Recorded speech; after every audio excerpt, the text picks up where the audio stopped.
بسم اللہ الرحمن الرحیم۔ السلام علیکم ورحمۃ اللہ وبرکاتہ۔ شب جمعہ کا درود۔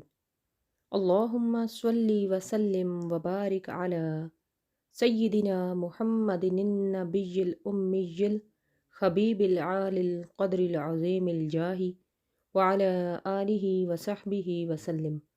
بزرگوں نے فرمایا ہے کہ جو شخص ہر شب جمعہ اور جمعرات کی درمیانی رات اس درود شریف کو پابندی سے کم از کم ایک مرتبہ پڑھے گا، موت کے وقت سرکار مدینہ صلی اللہ علیہ وآلہ وسلم کی زیارت کرے گا، اور قبر میں داخل ہوتے وقت بھی، یہاں تک کہ وہ دیکھے گا کہ سرکار مدینہ صلی اللہ علیہ وآلہ وسلم اسے قبر میں اپنے رحمت بھرے ہاتھوں سے اتار رہے ہیں۔